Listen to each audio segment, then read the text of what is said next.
This morning, we're learning more about a bold new plan to wipe out hepatitis C in the U.S. The CDC estimates more than 2 million people in this country have hepatitis C. The virus kills more than 15,000 Americans every year.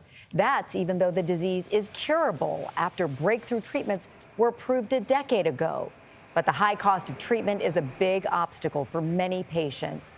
CBS News chief medical correspondent Dr. Jon LaPook got an inside look at the White House initiative. So one day I started itching. Like really bad. When William Glover Bay was diagnosed with hepatitis C in 1992, he never imagined what his doctor would tell him 24 years later. He said, "William, your liver has cirrhosis."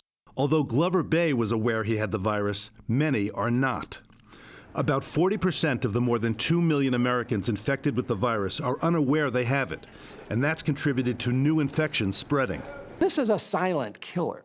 Dr. Francis Collins was director of the National Institutes of Health for 12 years. When you first get the virus, you may have 5, 10, 15, 20 years of feeling pretty normal. Meanwhile, that virus is doing its damage. That damage can include liver failure and liver cancer. The virus is usually spread through contact with blood from an infected person. But there's hope. In 2013, a new generation of oral antiviral drugs was approved that could cure hepatitis C. 1 pill a day, 12 weeks, almost no side effects, 98% cure rate. One obstacle? Treatment costs tens of thousands of dollars. At its core, is this largely a health equity issue? This is a health equity issue. These are often people on Medicaid. They may be people who are uninsured. After leaving the NIH, Dr. Collins became the acting science advisor to President Biden and approached him with a bold proposal to eliminate hepatitis C in the United States. If we could get access to the drugs for people who are infected, we calculate in 10 years, you would save the federal government $13.3 billion in healthcare costs that we wouldn't have to spend. Liver transplants, liver cancer, liver cirrhosis. You have saved billions of dollars and tens of thousands of lives. What's not to love here? In March, President Biden gave Dr. Collins his answer. Okay, we're on it, do it. And by the way, Collins, you're in charge. How did that feel? Good. I'm obsessed about this. To help drive down the cost, Dr. Collins pointed to a program implemented in Louisiana as a possible model. It began with the support of Republican Senator Bill Cassidy, who happens to be a physician who has treated people with hepatitis C. The goal was to use a subscription model. We call it the Netflix model. You pay a flat fee to the drug company, get as much drug as you can, and you treat as many as you can.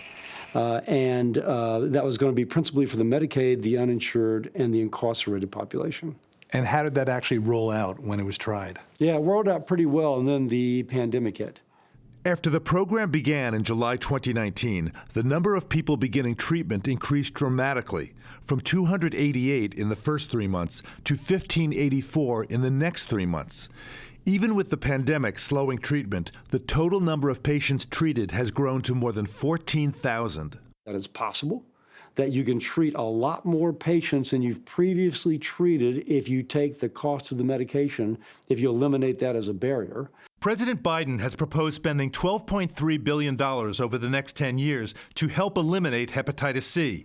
But congressional support for that initiative will depend heavily on a pending analysis from the Budget Office. Good policy is good politics, but everybody in Congress knows somebody with hepatitis C.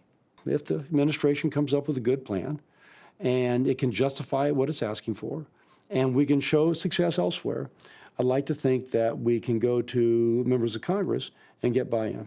For William Glover Bay, treatment of his hepatitis C in 2016 helped turn his life around. Having likely contracted the virus by sharing needles, he's now healthy and drug-free, married, has 3 children, and is a community health worker for Johns Hopkins Medicine in Baltimore. Well, you may be one of the soldiers in the future who go into the community and say, hey, let me tell you what the story is. Because, hearing it from the head of the National Institutes of Health is one thing. Hearing it from a community leader who's been there is another. And I'm a willing participant. I give back every day. that's what my job is, to give back.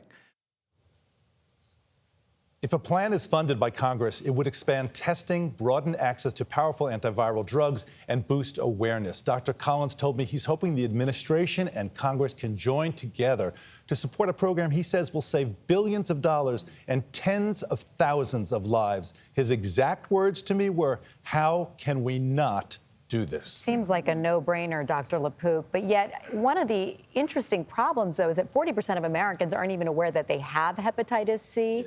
So why is that? I think, yet again, I know I talk about this all the time, this is a health equity issue. Yeah. If you're black, if you're brown, if you're underinsured or uninsured, you're much less likely to get tested and certainly less likely to get treated. The CDC has said everybody age 18 and above one time in their lifetime should get screened for hepatitis C, and every pregnant woman with each pregnancy, with rare exceptions. So I think clinicians have to be more aggressive at getting out there and really making sure this gets I don't done. know if I've ever been screened for hepatitis C. You think I have? I suspect you have. If they take blood. Dr. Jon LaPook is my doctor, so maybe he knows something I don't. But Not listen, to worry. it does seem like Dr. Collins is the right person for the job. I love someone who says, I'm obsessed with this. I'm Somebody obsessed who with wants to get it right. Didn't that strike you? I'm Yeah. obsessed with this. He's the right man for the job. He Yes. did the Human Genome Project, everything. I've never seen him so compassionate about Yeah. something. He wants could this feel to that through get the done. He screen. wants Congress to get this done. Yes, yes. Right man for the job.